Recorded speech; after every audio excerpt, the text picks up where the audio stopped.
So, good morning, everyone. I hope all of you are doing well and keeping yourself safe in this pandemic situation. I'm Dr. Kiran Khadkar. I'm working as a medical advisor at Lupin. And जैसे आप सबको पता ही है, हम लोगों ने एक नया ये वेबिनार सीरीज शुरू किया है जिसमें हम लोग डिस्कस कर रहे हैं मेंस हेल्थ। तो इस प्रोग्राम के सेकेंड एपिसोड में आप सबका स्वागत है। और आज के इस एपिसोड में हम लोग डिस्कस करेंगे बहुत ही एक इम्पॉर्टेंट एंड इंटरेस्टिंग समस्या, दैट इज इरेक्टाइल डिसफंक्शन। तो इस इरेक्टाइल डिसफंक्शन की समस्याओं को डिस्कस करने के लिए हमारे साथ आज फिर और एक बार जुड़े हैं हमारे subject expert doctor Sanjay Pandey sir. Sir, आपका बहुत बहुत स्वागत है आज के इस एपिसोड में। और आगे बढ़ने से पहले मैं सर आपसे एक बार रिक्वेस्ट करूंगा कि सर आप थोड़ा सा रिकैप में बता दें कि हम लोगों ने लास्ट एपिसोड में क्या डिस्कस किया था। Good morning doctor Kiran, good morning everybody. Kokilaben hospital के दूसरी मंजिल में यूरोलॉजी डिपार्टमेंट, एंड्रोलॉजी डिपार्टमेंट के ऑफिस से मैं आपसे बात कर रहा हूँ। पिछले हफ्ते हम लोगों ने एक बहुत ही अहम टॉपिक पे बात की थी, busting myths in male function and male sexual dysfunction. So men's health में जितनी भी ये मिथ्या रहती हैं जिसको लेकर के हम अपने दिमाग में उसे एक विशियस साइकिल बना लेते हैं, उन सब पे हमने गौर किया था इसी चैनल पे जहां आप आज हमारे साथ जुड़े हुए हैं। और आप सबको रविवार के इस अवसर पे इस टॉपिक पे आने के लिए बहुत धन्यवाद। 10 जनवरी को 10 बजे हम मिले थे इस टॉपिक पे, जहां हम busting the myths in male में बात कर रहे थे। उन सब मिथ्या, उन सब चीजों में जिसमें हमें एक तरह का डर रहता है, एक तरह की शंका रहती है, और जिसके द्वारा मेंस हेल्थ की पूरी टॉपिक को एक्चुअली वो प्लेटफॉर्म नहीं मिल पाया है, बिकॉज ये इतना हद तक श्राउडेड है मिस्ट्री में जिसमें रहा है, उसको हम एक्चुअली कवर कर रहे थे लास्ट टाइम। डॉक्टर किरण ने उस तरह के स्पॉन्टेनियस क्वेश्चंस जो आपके आधार से आया था और जो आपके पोल से आया था, उन सबको डिस्कस किया था। और वो सब क्वेश्चंस एक्चुअली बहुत ही अहम है। एक कॉमन रोजमर्रा की जिंदगी में जिसमें हम इतने सारे स्ट्रेस के साथ गुजरते हैं, उसमें एक और स्ट्रेस जोड़ना जो अपनी बॉडी का स्ट्रेस है, जो अपनी पार्टनरशिप में अपने को हेल्प नहीं करता, उस पर हमने बहुत सी बातें की थी। अगर आपने उसको मिस किया था तो वापस जाकर के इसी चैनल पे शायद 10 जनवरी को 10 बजे की वो जो प्रोग्राम थी जहां पे हम 10 कदम आपके साथ बढ़े थे, उस पर अवश्य गौर कीजिएगा। और वहां से आगे बढ़ने के लिए ये जो न्योता है जो हम आज कोशिश कर रहे हैं आगे बढ़ाने का, उस पर गौर करते हैं। Thank you sir, thank you so much. So let's start men's health की बात डॉक्टर संजय पांडे सर के साथ। सर, जैसे कि आप आज हम लोग डिस्कस करने वाले हैं इरेक्टाइल डिसफंक्शन की समस्या के बारे में। तो एक नॉर्मल धारा है लोगों के बीच में कि इरेक्टाइल डिसफंक्शन जो है वो जैसे उम्र बढ़ती है उसके साथ ये समस्या होती है, और उसका उस चीज के साथ लोगों को सीखना चाहिए। मतलब उसको कुछ ये नहीं है, मतलब उसके साथ जीना सीखना चाहिए लोगों को। तो इसके बारे में क्या कहेंगे सर? इरेक्टाइल डिसफंक्शन अगर कहा जाए तो इरेक्टाइल फंक्शन का कहीं ना कहीं गड़बड़ होना, कहीं ना कहीं उस जर्नी में जहां सब कुछ बिल्कुल ठीक ठाक चल रहा था और कंप्यूटराइज चल रहा था, उसमें कहीं ना कहीं गड़बड़ हो जाए। मैं इस पे ये स्ट्रेस करना चाहता हूं कि इरेक्टाइल फंक्शन जो है वो किन किन पिलर्स पे आधारित है। वो जो पिलर्स पे आधारित है उसमें सबसे पहला पिलर तो डिजायर होता है। हमारी अपनी पर्सनल एक पुरुष की इच्छा की बात होती है, तो डिजायर इतना इंपॉर्टेंट है, इस डिजायर में कुछ भी गड़बड़ ना हो जाए, पहला। दूसरा, कैपेबिलिटी उस ऑर्गन की जो इरेक्टाइल फंक्शन में सबसे ज्यादा भागीदार रहता है, और इरेक्शंस का नॉर्मल होना, नॉर्मल स्पॉन्टेनियस इरेक्शंस होना सुबह के टाइम में यंग लोगों में, नॉर्मल इंड्यूस्ड और केपेबल इरेक्शंस होना पार्टनरशिप में। तीसरा, उनका ऑर्गेजम या उनका इजैकुलेशन का जो फंक्शन है वो होना, और फाइनली एक तरह की पार्टनरशिप में ये बिल्कुल पट पाना। तो इन सब चीजों को अगर बिल्कुल एक साथ देखा जाए तो ये इरेक्टाइल फंक्शन की जो पूरी एक्टिविटी, जहां स्पॉन्टेनियसली और बिल्कुल कंप्यूटराइज स्वचालित तरीके से ये फंक्शन मेंटेन हो रहा है। अब ये फंक्शन कहीं ना कहीं गड़बड़ होती है कुछ कुछ कारणों से। और जैसा डॉक्टर किरण ने पूछा है कि ये एक पार्ट ऑफ एजिंग है, बिल्कुल। ग्रेसफुल एजिंग में बहुत सी चेंजेस होती हैं जो चेहरे पे दिखता है और जो शायद बदन के अंदर होता है और हमें दिखता नहीं है। और बाकी ऑर्गन्स चेंज होते जाते हैं, किडनीज में चेंजेस आती है, ब्रेन में चेंजेस आती है, हमारी थॉट प्रोसेस में चेंज आती है। लेकिन इसका मतलब नहीं that we are growing old. मेरे ख्याल से growing old could be lot mental than physical. Men's health में आज के जमाने में 40 साल का आदमी भी बूढ़ा हो सकता है और 80 साल का आदमी भी जवान हो सकता है। तो मेंस हेल्थ की टॉपिक इतनी स्ट्रांग है कि बिकॉज इसमें आप कितने मोटिवेटेड हैं, कितने ड्रिवन हैं। मैंने कहा था D for desire and D for being driven. तो कहना कि growing old and this is a part of it, जी हाँ, उम्र के साथ साथ इरेक्टाइल डिसफंक्शन आती है। जो इरेक्टाइल फंक्शन बिल्कुल ठीक थी कल तक, वो सडनली याद आया कि 6 महीने से 6 साल से हमारी कुछ गड़बड़ चल रही है।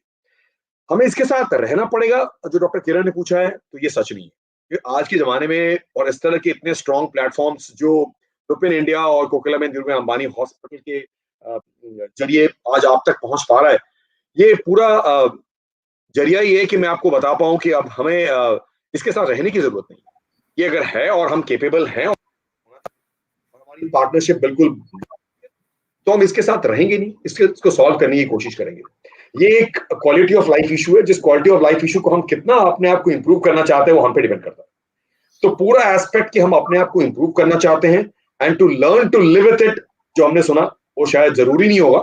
We have to learn to get out of it, मेरा ये कहना होगा डॉक्टर किरण। दैट मींस अगर ये प्रॉब्लम है तो इस प्रॉब्लम को जड़ से हटाने की जरूरत होगी। ऑब्वियसली आपको अपने स्पेशलिस्ट एंडोलॉजिस्ट के पास ये बताने की जरूरत होगी, और यहाँ मंडे सुबह से लेकर सैटरडे शाम तक हम इस तरह के मरीज देखते हैं जहां पे हम इरेक्टाइल फंक्शन की गड़बड़ को, इरेक्टाइल डिसफंक्शन को A to Z सॉल्व करने की कोशिश करते हैं। तो basically in free and a fair discussion across the table, बिल्कुल पार्टनरशिप में एक डॉक्टर और एक मरीज के अंतराल जो होती है वो शायद आपको हेल्प करती है not to live with it but to come out of it. और इसलिए जरूरी है कि उम्र के साथ साथ अगर किसी को 40s में या 50s में या 70s में इरेक्टाइल डिसफंक्शन है तो उनके पास आज ट्रीटमेंट अवेलेबल है, उनके पास आज एक अवेयरनेस ड्राइव अवेलेबल है। आप उस अवेयरनेस ड्राइव में आज रविवार की सुबह जुड़े हुए हैं और इसमें जुड़े रहिए। Thank you sir. सो जैसे उम्र की बात हो ही रही है, तो क्या ये समस्या जो है इरेक्टाइल डिसफंक्शन की, ये यंगर एज में नहीं पाई जाती है? तो किरण बहुत अच्छा क्वेश्चन है।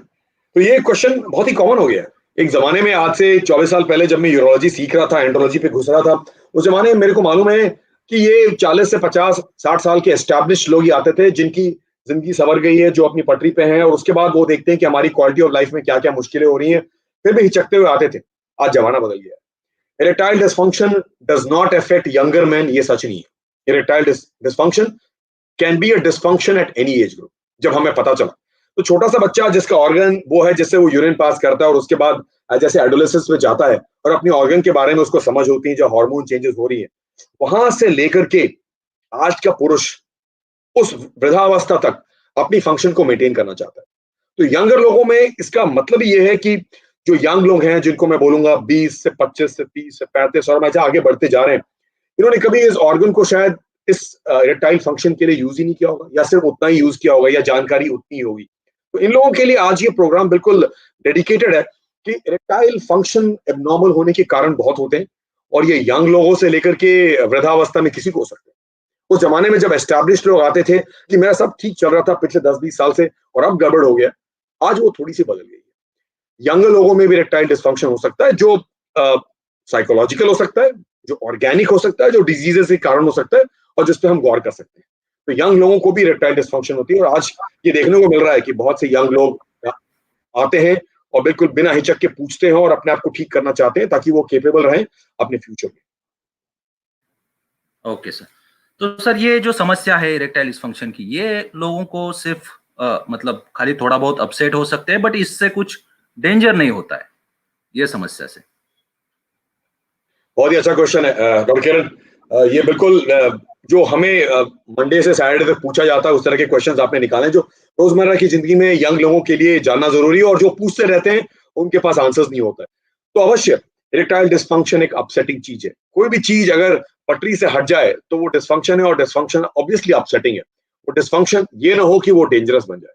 तो अपसेटिंग इसलिए है बिकॉज हम फेल कर रहे हैं और ये विशियस साइकिल ऑफ फेलियर चल रहा है एक तरफ। दूसरी तरफ डेंजर, जी हाँ, आज के जमाने में इरेक्टाइल डिसफंक्शन सिर्फ उस ऑर्गन की बीमारी को नहीं मानी जाती है। अब जहां तक इतनी सारी साइंटिफिक गवेषणा हो चुकी है, मैं आपको बताना चाहता हूं कि एक सिंगल सेंटेंस में, if you are not getting a right erection और a capable erection, your heart is heading in the wrong direction. इसका मतलब क्या है?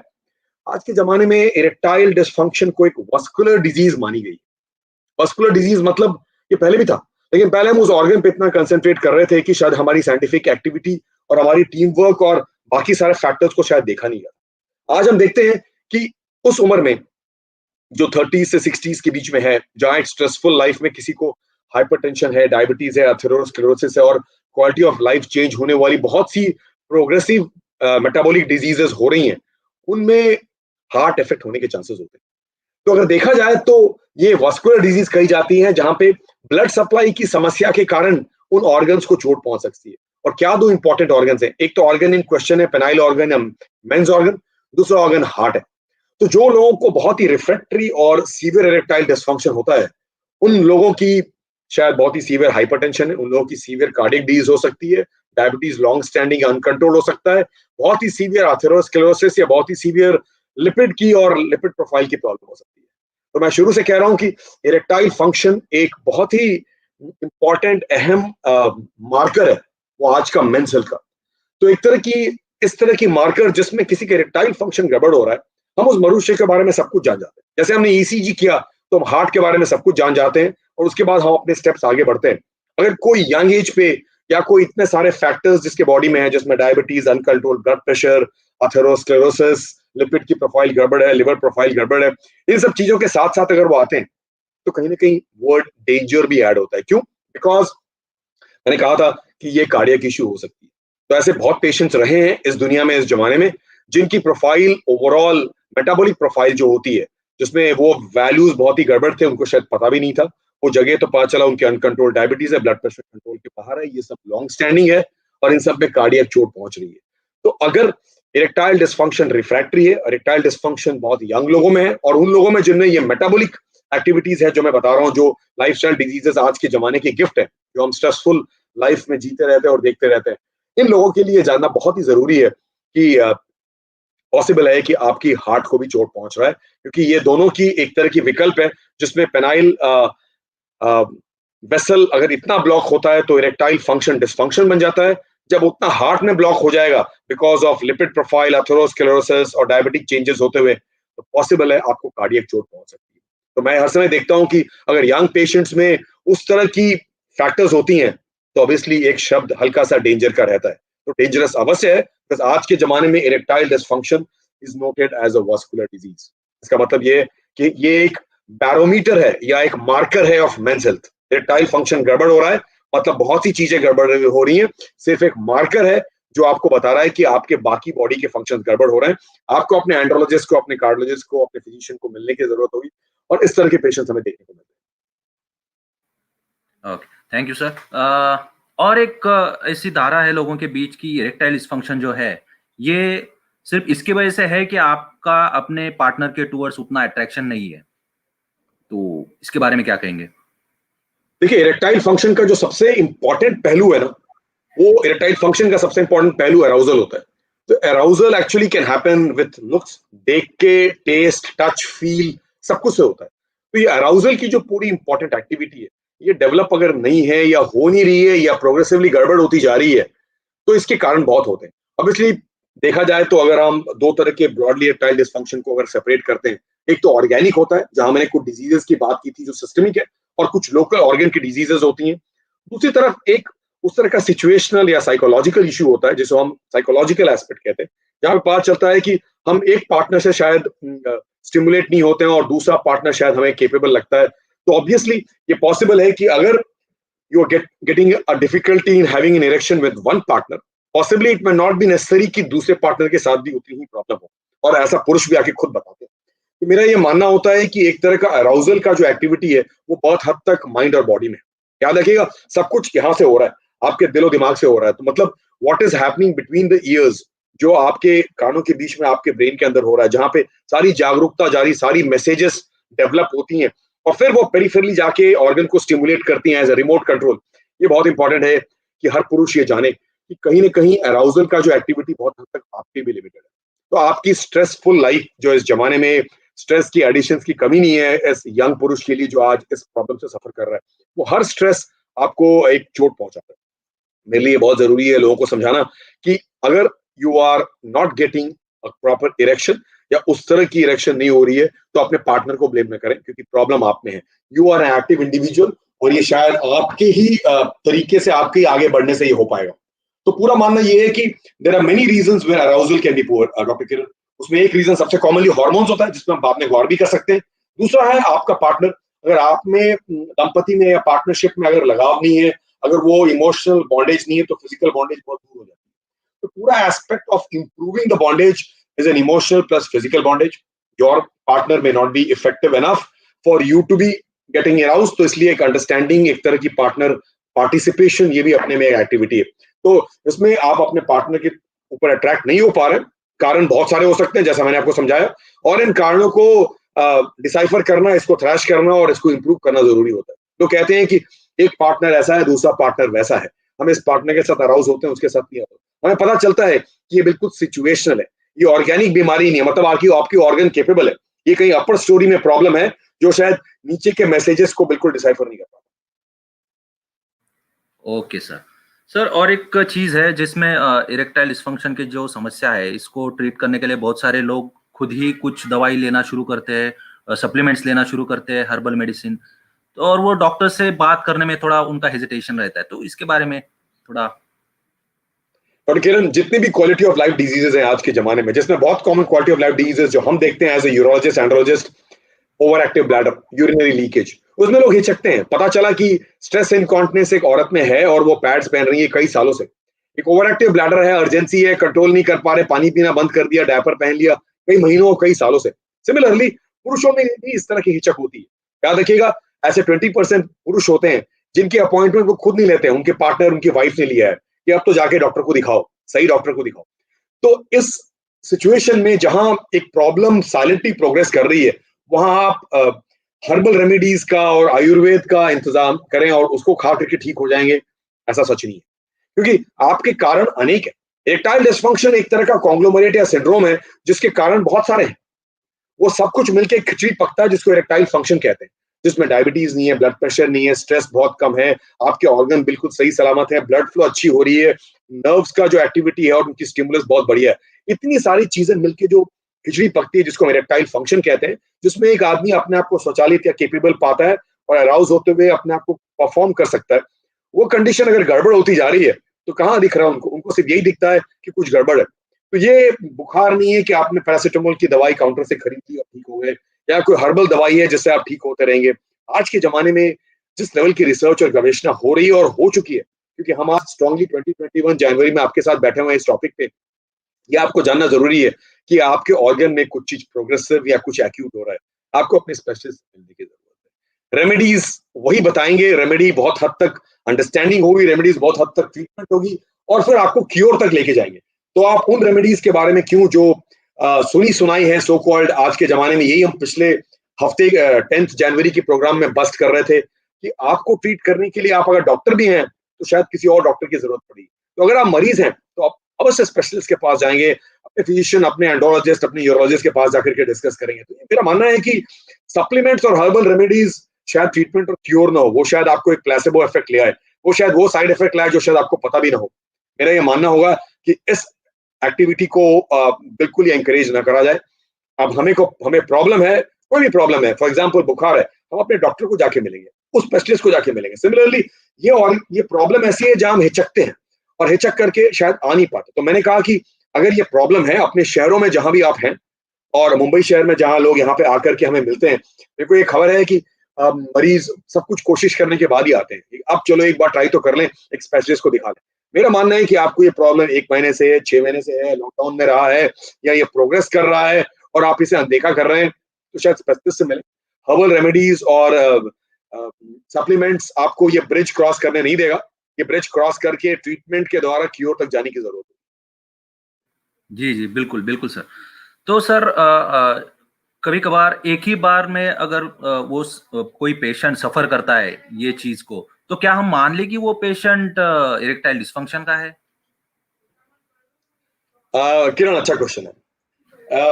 किरण, डॉक्टर किरण, ऐसा है, इरेक्टाइल डिसफंक्शन एक कोई एपिसोड पे नहीं देखी जाती। एक बहुत अच्छा स्टूडेंट भी शायद एग्जाम में फेल कर सकता है, ऐसी पॉसिबिलिटी है। वो बहुत ही प्रिपेयर्ड स्टूडेंट है, माना जाता है कि वो हुसैन बोल्ट है या कोई बहुत बड़ा टॉपर है, लेकिन फिर भी वो शायद एग्जाम में उस दिन फेल कर जाएगा, पॉसिबल है। तो ये इतना सिचुएशनल चीज है, बिकॉज देखिए इरेक्टाइल डिसफंक्शन किसे कह रहे हैं? जहां पे दो पार्टनर्स के बीच में जो पार्टनरशिप में उसमें कोई चीज कंसिस्टेंटली गड़बड़ हो रही है। तो बहुत बार पहले अटेम्प्ट हम सब फेल करते हैं। मैंने पिछली बार भी कहा था, हम जब पहली बार साइकिल चला रहे थे तो कोई पीछे पकड़ा हुआ था और फिर भी हम फिसल के गिर जा रहे थे और हमें चोट लग रही थी। तो ये पहली बार कोशिश करना, गिर जाना, चोट लगना और फेल होना, इसे फेलियर नहीं कहेंगे, इसे इरेक्टाइल डिसफंक्शन नहीं कहेंगे। हमें मालूम है कि जैसे जैसे हम अपने आप को मैच्योर समझते हैं और मैच्योर होते हैं, दोनों चीज एक साथ, और अपने आप को इम्प्रूव करते जाते हैं, बहुत बार ये पॉसिबिलिटी होती है कि हम फेल करते रहते हैं। बहुत एस्टैब्लिश आदमी भी फेल करता है, और शुरुआत में हर कोई कुछ ना कुछ फेलियर रहता ही रहता है। तो practice makes a man perfect. On the first day, if you have failed, don't label yourself as an erectile dysfunction. Don't put yourself into that incarcerated situation कि हम तो फेल कर गए, ऐसी सच्चाई नहीं। ऑब्वियसली याद रखिएगा, इरेक्टाइल डिस्फंक्शन का पूरा जो ओनस है वो पुरुषों पे पड़ा रहता है।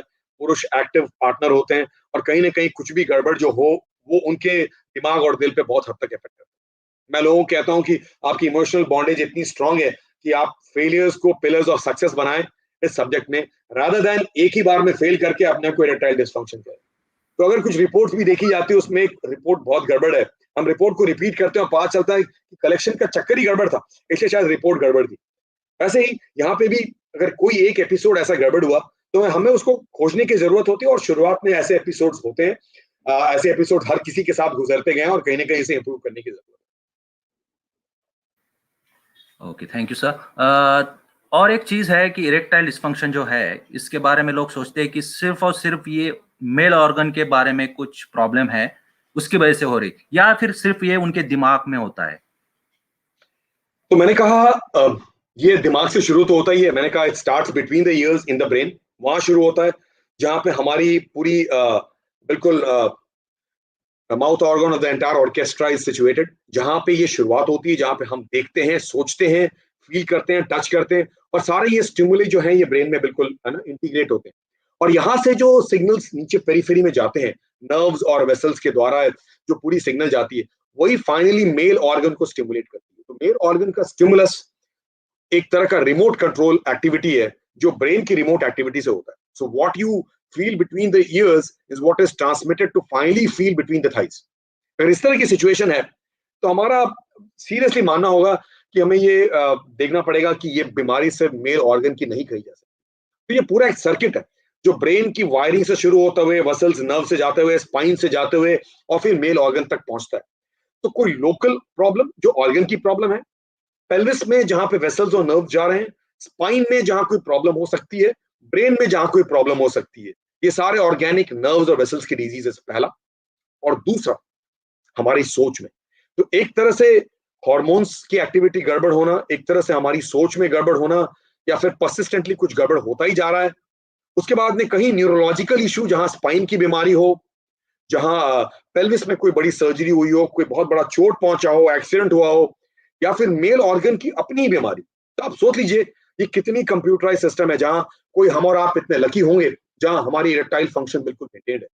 ब्रेन से सोचना, ब्रेन के एक्टिविटी जो हार्मोन्स प्रोड्यूस करना, वो हार्मोन्स मेल के हार्मोन्स टेस्टिस से बनना, नर्व की एक्टिविटी बिल्कुल ब्रेन से स्पाइन से जाते हुए पेल्विक ऑर्गन्स को जाते हुए उन ऑर्गन्स को इनोवेट करना, जिसमें यूरिनरी ब्लैडर है, रेक्टम है, और फिर पेनाइल ऑर्गन है। ये ऑर्गन तक इनोवेट होता है कि ये मैसेजेस ट्रांसमिट होते जाती हैं मैसेंजर के द्वारा, और ये सब कुछ बिल्कुल ठीक चल रहा है, तो इसमें गड़बड़ कहीं भी हो सकती है। तो सिर्फ मेल ऑर्गन को इसमें ब्लेम करना गलत गलत होगा, बिकॉज इसमें दंपति का एक दूसरे के साथ अंडरस्टैंडिंग, सोचना, हार्मोन्स की चेंज होते जाना, उसके बाद में ब्रेन की कोई डिजीजेस ना होना जो फंक्शनल डिजीज हो सकती हैं, कोई एक्टिव डिजीज जैसे स्ट्रोक हो, सीवीए हो, ट्रॉमा हो, स्पाइन की ट्यूमर हो, स्पाइन की ऑपरेशन हो, नीचे गए पेल्विस में कोई सर्जरी हो, इतनी सारी चीजें हैं। तो जितने भी मैंने आपको शब्द बताए, इन सब में अगर कोई भी गड़बड़ हुआ है, किसी को स्पाइन की सर्जरी हुई है, किसी को रोड ट्रैफिक एक्सीडेंट हुआ है, किसी को ऑर्गन की, पेनाइल ऑर्गन की कोई सर्जरी हुई है, किसी को पेरिनियम में या रेक्टम के एनल कैनाल में कोई सर्जरी हुई है, किसी को ब्रेन की कोई और इश्यूज है, इन सब चीजों में भी इरेक्टाइल डिस्फंक्शन हो सकता है। इरेक्टाइल डिस्फंक्शन एक बहुत बड़ा कॉन्ग्लोमरेट है, जहां पे वो खिचड़ी जिसमें नर्व्स की एक्टिविटी, हार्मोन्स की एक्टिविटी, हमारी साइकोलॉजिकल स्टेबिलिटी, और सारे वेसल्स की एक्टिविटी, सब कुछ सही पटरी पे चल रही है, और हम सब बहुत खुश नसीब। इसमें कोई भी चीज गड़बड़ होना, फाइनल एंड ऑर्गन जो मेल ऑर्गन है, पेनाइल ऑर्गन है, उसमें गड़बड़ होगी और उसकी फंक्शन नहीं हो पाएगी। तो सोच लीजिए आप, ये कितना इंपॉर्टेंट बैरोमीटर है, कितने इंपॉर्टेंट मार्कर है आज के जमाने में, कि अगर आपकी इरेक्टाइल फंक्शन डिस्फंक्शन को जा रही है, इरेक्टाइल डिस्फंक्शन को डायग्नोज करना कितना डिफिकल्ट है। मैं आपको यहाँ बताना चाहता हूँ कि मैं एक यूरोलॉजिस्ट हूँ और एक एंडोलॉजिस्ट हूँ, तो मैं एक्सरे या सीटी स्कैन देख के स्टोन डायग्नोज कर सकता हूँ, उसको ट्रीट कर सकता हूँ, क्योर कर सकता हूँ। एक सीटी स्कैन देखा, उसमें किडनी की कैंसर या प्रोस्टेट की कैंसर देखती है, ऑपरेट करके ठीक करती है। इरेक्टाइल डिस्फंक्शन को आइडेंटिफाई करना, उसको जड़ तक लेकर के डायग्नोज करना और फिर उसकी ट्रीटमेंट की सही डोज और सही ट्रीटमेंट ले जाना, ये कितना डिफिकल्ट आर्ट है कि आप सोच पा रहे होंगे। यहाँ सब कुछ छिपा हुआ है, सब कुछ पर्दे के पीछे नेपथ्य है और आप उसको पकड़ने की कोशिश कर रहे हैं। किसके थ्रू? उस आदमी के थ्रू जो बेचारा पहले ही मॉरली डाउन है, जो पहले ही अपनी सारी बातें बता नहीं पा रहा है पहले बार में। तो हमें कितना दोस्त बनना पड़ता है अपने पेशेंट्स के साथ, ये इंपॉर्टेंट है। तो हमारी पेशेंट के साथ वो कंसल्टेशन बिल्कुल दोस्ती वाली कंसल्टेशन होती है, जहां हम उनके बारे में सब कुछ जानना चाहते हैं। जैसे आपका फाइनेंस एडवाइजर आपके बारे में सब कुछ जानना चाहता है, तभी आपको सही फाइनेंस के बारे में बता पाता है कि ये आपकी डायरेक्शन है साहब। तो वैसे ही उनकी प्राइवेसी के बारे में, उनकी कैपेबिलिटी के बारे में, उनके सारे सीक्रेट्स के बारे में जब आप एक दोस्ती के द्वारा वो 15-20 मिनट आधे घंटे की पहली कंसल्टेशन में जानते हैं, तो आप एक तरह का ढांचा बना लेते हैं और जिस ढांचे के ऊपर आप एल्गोरिथमिक अप्रोच में एक मरीज को ट्रीट करते हैं। तो मेरा आज आपके इस प्लेटफॉर्म के जितने भी लोग इस आज हमारे साथ संडे को जुड़े हुए हैं, लुपिन को और कोकिलाबेन हॉस्पिटल के इस प्लेटफॉर्म को बहुत धन्यवाद देना चाहता हूं, बिकॉज आपने लोगों को जगाने की कोशिश की, आपने लोगों को बताने की कोशिश की है कि इरेक्टाइल फंक्शन का डिसफंक्शन होना और उसको डायग्नोज करना एक एंडोलॉजिस्ट के लिए इतना आसान नहीं होता, बिकॉज सब कुछ छिपा हुआ है। इसमें ऐसी कोई बहुत बड़ी टेस्ट नहीं है जिस टेस्ट के द्वारा सब कुछ निकल जाएगा, या सीटी स्कैन या एक्सरे या यूरेथ्रोग्राम या अल्ट्रासाउंड। ये बिल्कुल हमें वो पूरी सर्किट में कहाँ गड़बड़ है वो देखना पड़ता है, और इसलिए बहुत हद तक पार्टनर की पार्टिसिपेशन की जरूरत होती है। मेरे को मालूम है कि बहुत बार पुरुष आते हैं और बोलते हैं हमारी पार्टनर, हमारी वाइफ आई नहीं है, उन्होंने शायद अपॉइंटमेंट ली थी बिकॉज हम दोनों थक चुके हैं या वो थक गई है वगैरह वगैरह। हमारे ये पूरा एस्पेक्ट है कि इनफर्टिलिटी, इरेक्टाइल डिसफंक्शन, ये सब एक पार्टनर एसोसिएटेड एक्टिविटी है। हर समय पार्टनर की का प्रेजेंट होना एक इस तरह की कंसल्टेशन में बहुत कुछ हमें सच्चाई बताता है, बहुत कुछ वो पहलू बताता है जो शायद हमारे मेल ईगो में पॉसिबल है, हम बता नहीं पाते अपने डॉक्टर को। हम शायद शर्माते हैं, हम शायद हिचकते हैं, हम शायद अपने आप को होल्ड करते हैं। हिस्ट्री टेकिंग में एक डॉक्टर कितना समय बिताता है, तो वो जड़ से निकालने की कोशिश करता है। हम करते क्या है बेसिकली, एक इरेक्टाइल डिसफंक्शन को डायग्नोज करने के लिए एक पुलिस की तरह दोस्ती करते हुए इंटरोगेट करते रहते हैं। तो ये बहुत इंपॉर्टेंट है। तो मेरे लिए ये बताना जरूरी था कि अराउजल एक्टिविटी जिसमें हम मरीजों को बता रहे हैं कि ये आप एक बार फेल कर गए तो इरेक्टाइल डिसफंक्शन नहीं है, घबराए नहीं। ऑर्गन की कैपेबिलिटी और ये पूरी सर्किट के बारे में आपको बताना चाहते हैं। तो ये क्वेश्चन शायद एक पूरा ब्रॉड चीज को एनकम्पास कर रहा था कि एंडोलॉजिस्ट वो है जो आपकी चीज को डायग्नोज करना चाहते हैं, तो शायद आप डायग्नोज कर पाए। आप दिन महीने साल बिताए जा रहे हैं, प्रॉब्लम शायद बढ़ती जा रही है, प्रॉब्लम एक पतले से वेफर थिन से दीवार बनता जा रहा है। अगर आप टाइम पे नहीं मिलते तो शायद प्रोग्रेस कर रहा है। और इसमें एक छोटा सा डेंजरस शब्द वो होता है जो 40s to 60s में आज के स्ट्रेसफुल जमाने में देखा जाता है, जिसमें मस्कुलर डिजीज माना जाता है, जिसमें हम हार्ट के बारे में घबराते हैं। तो पूरी चीजों को जरा बहुत तरीके से देखने की जरूरत है। जी जी, बिल्कुल बिल्कुल, थैंक यू सर। और एक बात हम आपसे जानना चाहेंगे कि ये जो आजकल सोशल ड्रिंकिंग, अल्कोहल ड्रिंकिंग और स्मोकिंग, ये चीजें क्या मेल ऑर्गन फंक्शनिंग को भी अफेक्ट करती है? अवश्य। To much of everything is bad, ये मैं वो कहना होगा एक शब्द में, बिल्कुल। एक ये सब जितने भी मुहावरे और कोट्स हैं, ये सब बहुत इंपॉर्टेंट है हमारे लाइफ में। हमें शायद बैक टू बेसिक्स जाने की जरूरत है, भले ही हम उस कैंडल और लालटेन के जमाने में न जाए, लेकिन ये तो जाने कि हमारी जो रोजमर्रा की जिंदगी है उसमें ये पूरी जो बैलेंस लाना बहुत इंपॉर्टेंट है। तो बैलेंस वो होता है जिसमें हम सही टाइम पे सो रहे हैं, स्ट्रेसफुल लाइफ से निकल करके स्ट्रेस फ्री अपने आप को कर रहे हैं, जिसमें योगा में इन्वॉल्व हैं, जिसमें अपनी लाइफ और अपनी फैमिली के साथ उस तरह का टाइम बिता पाते हैं। तो स्ट्रेसफुल लाइफ से निकलने की बहुत इंपॉर्टेंट जरूरत होती है। तो ये पूरा एस्पेक्ट जिसमें हम अपने आप को देख रहे हैं, हमारा मानना है कि इसको उस पहलू तक ले जाने की जरूरत होती है जहां हम अपने आप को गड़बड़ ना होने दें।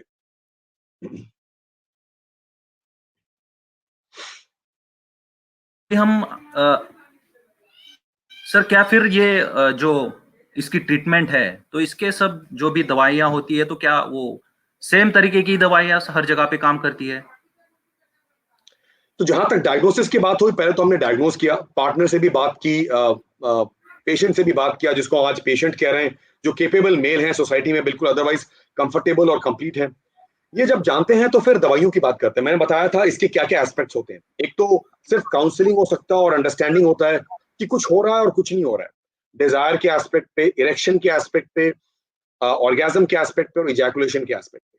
तो ये पूरा अराउजल, डिजायर, इरेक्शन, ऑर्गेजम और इजैकुलेशन पे कौन सी पहलू में गड़बड़ है, पहला ये जानना जरूरी है। इसमें पार्टनर और आपकी पार्टिसिपेशन कितनी हद तक मिली हुई है और इसमें कितनी हद तक दोस्ती और दुश्मनी है बेड पे, ये जानना जरूरी है। ये करते हुए हमें देखना पड़ेगा कि हर किसी के लिए एक ही ब्रूम स्टिक नहीं होता, एक ही झाड़ू नहीं होता हर किसी को ठीक करने के लिए। तो ऑब्वियसली ट्रीटमेंट और रेमेडीज वो हैं जहां हम पहले डायग्नोज करने के बाद देखते हैं कि पार्टनर्स को क्या जरूरत होती है और क्या उनको मानना।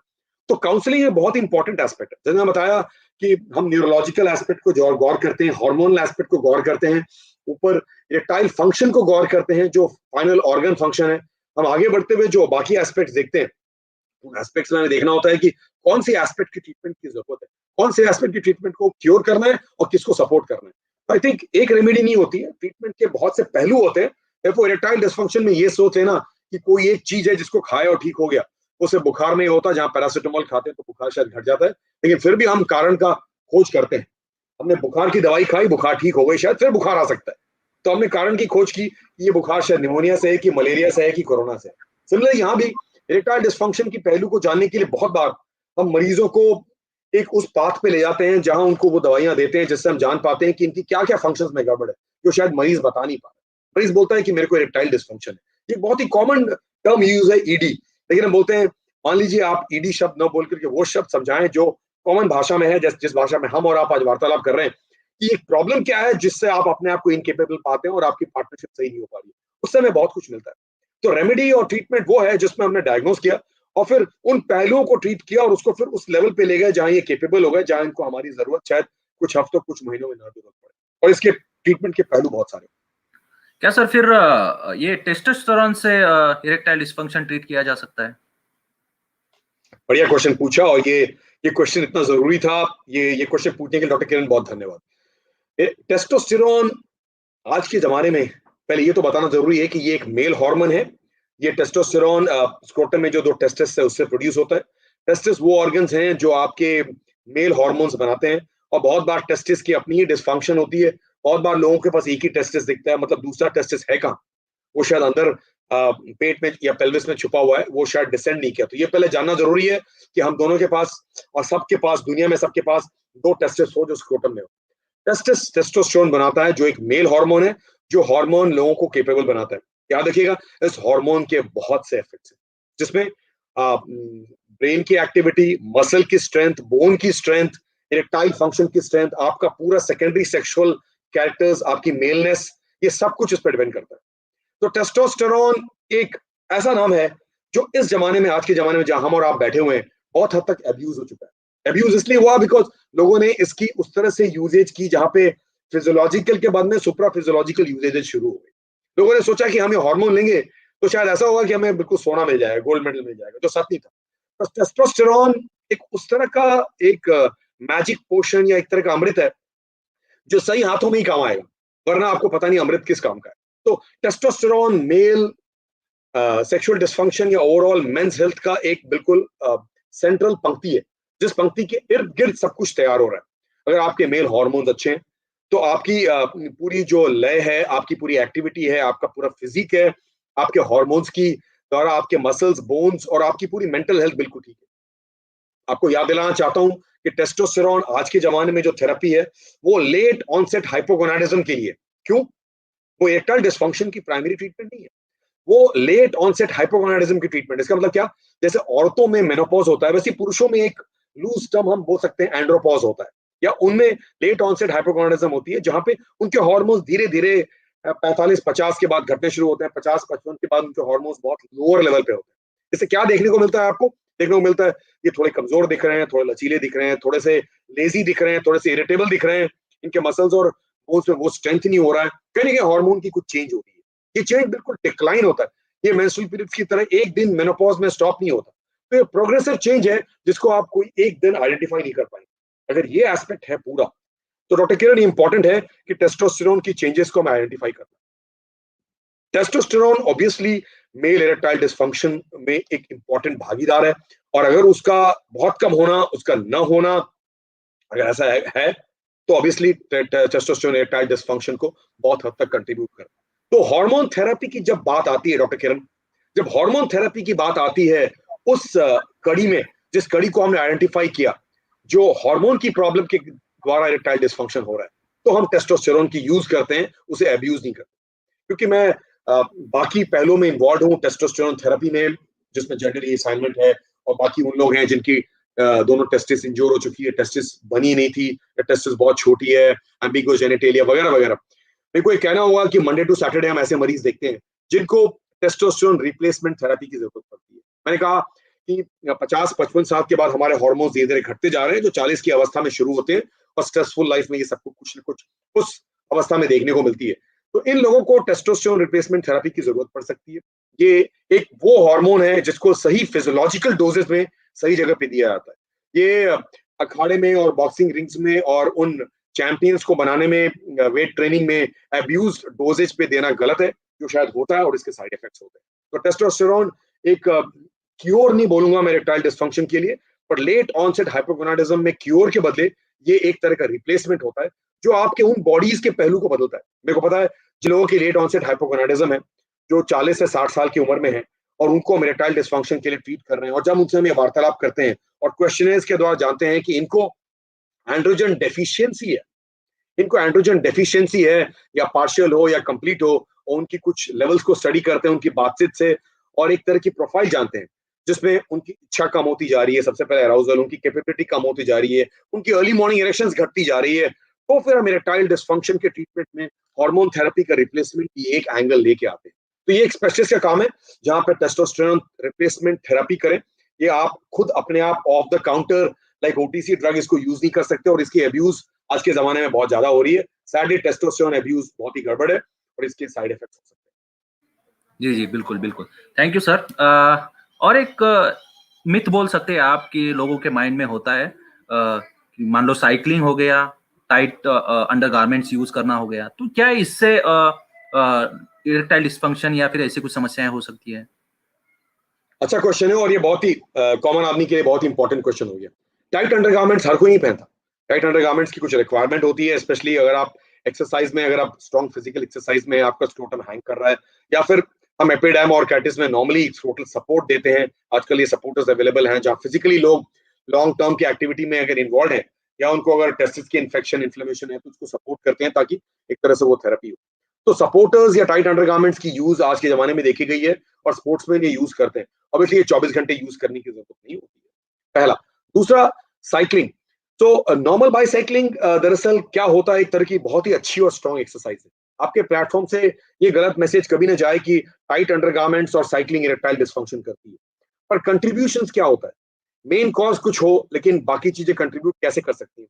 तो वो सब लॉन्ग टर्म बाइसाइक्लिस्ट होते हैं जो महीनों महीनों सालों साल बहुत ही लॉन्ग टर्म बाइसाइक्लिंग कर रहे हैं। आज की बाइसाइकिल की जो छोटी सी सीट होती है, वो पेरिनियम पे रब करती है, और पेरिनियम जो एरिया है जहाँ पे नर्व्स और वेसल्स की एक्टिविटी हो रही है, उनमें एक तरह का डिस्फंक्शन आने की जरूरत, एक तरह की पॉसिबिलिटी रहती है, जरूरत, सॉरी माफी, उस तरह की पॉसिबिलिटी रहती है। तो ये बहुत हद तक पॉसिबल है कि लॉन्ग टर्म बाइसाइक्लिस्ट, जो प्रोफेशनल बाइसाइक्लिस्ट हैं, जो उस छोटी सी सीट में बैठकर बहुत लॉन्ग टर्म घंटों घंटों बाइसाइक्लिंग करते हैं, वो शायद मैंने कहा था शुरू में ही, too much of anything is bad. So too much of alcohol, too much of smoking, एक तरफ जैसे हम बैड कह रहे थे, too much of bicycling with that kind of a special bicycle seat, long term bicycling जो होता है जहां पे लोग घंटों घंटों बाइसाइक्लिंग दिन में करते हैं, वो शायद पेरिनियम में एक तरह की चोट पहुंचती है। इसकी स्टडीज हुई हैं, पर इसकी कोई रैंडमाइज कंट्रोल ट्रायल्स नहीं है, इसका कोई तरह का प्रूफ नहीं है। तो एक तरह का कंट्रीब्यूटरी फिनोमिना हो सकता है, इरेक्टाइल डिस्फंक्शन करता है ऐसी बात नहीं है, पर ये अवश्य कंट्रीब्यूट कर सकता है उन स्पेसिफिक लोगों में जिनमें ये सब चीजें ऐड ऑन हो जाती हैं। जी जी, बिल्कुल। सर, एक सवाल आपसे हम पूछना चाहेंगे कि क्या आपने कुछ नया चेंजेस ऑब्जर्व किया है जो इरेक्टाइल डिस्फंक्शन के पेशेंट्स आते हो वो प्रेजेंट करते हैं? क्या कुछ नए चेंजेस आपने उसमें ऑब्जर्व किया है? और किरण, ये बहुत इंपॉर्टेंट क्वेश्चन होता है, और ये शायद पूरी इरेक्टाइल डिस्फंक्शन की प्रेजेंटेशन और उसकी फैक्ट को बिल्कुल एक समन्वय में लाता है। तो ये बताना जरूरी होगा कि आज के जमाने में प्रेजेंटेशन जो है, वो बहुत हद तक डिपेंड करता है कि मरीज कब आता है। प्रेजेंटेशन में जो चेंजेस मैंने देखी हैं अपनी लाइफ टाइम में इस तरह की सब्जेक्ट में, जिसमें हम 24/7 इन्वॉल्व हैं लोगों को ठीक करने में, उनके मेंस हेल्थ को स्टेबलाइज करने में और इंप्रूव करने में और रिप्लेस करने में, जो डिस्फंक्शन की उस स्लिपरी स्लोप में जाती जा रही है। पहला सबसे इंपॉर्टेंट ये देखा है कि मैं बहुत यंग लोगों को देखता हूँ, यंग लोग जो शायद प्रैक्टिस नहीं कर रहे हैं, परफॉर्म नहीं कर रहे हैं, और एंग्जाइटी के उस एंट्रैपमेंट में लगे हुए हैं। डॉक्टर किरण, ये बहुत कॉमन है आज के जमाने में, हर आदमी पता नहीं गूगल का हेल्प लेता है, डॉक्टर का हेल्प कब लेता है। इसलिए शायद हम थोड़े कम मरीज देख रहे हैं और आपके साथ कुछ समय रविवार को बिता पा रहे हैं। लेकिन मेरा मानना है कि गूगल आपको ठीक नहीं कर पाएगा। क्या होता है, गूगल से आदमी सब कुछ समझ तो लेता है, जो शायद एक डॉक्टर ने 20, 25, 50 साल की अपनी करियर में पढ़ते सीखते और पेशेंट्स और एक्सपीरियंस से आगे बढ़ा है, वो आप गूगल से नहीं कर पाएंगे। तो बहुत बार क्या होता है, आज के जो पेशेंट्स जो प्रेजेंट कर रहे हैं वो एक हद तक अपने को जानते हैं कि डिस्फंक्शन में है, जानते हैं कि मेरी प्रॉब्लम प्रोग्रेसिव है, चल रही है और हम इंप्रूव नहीं कर रहे हैं, और दूसरी तरफ अपने आप को गूगल के द्वारा या फिर उस तरह के रेमेडीज के द्वारा आगे बढ़ने की कोशिश करते हैं। जो सबसे कॉमन प्रेजेंटेशन में बताऊंगा जो गड़बड़ है, ये इंपॉर्टेंट है, मैं आपको बताऊंगा।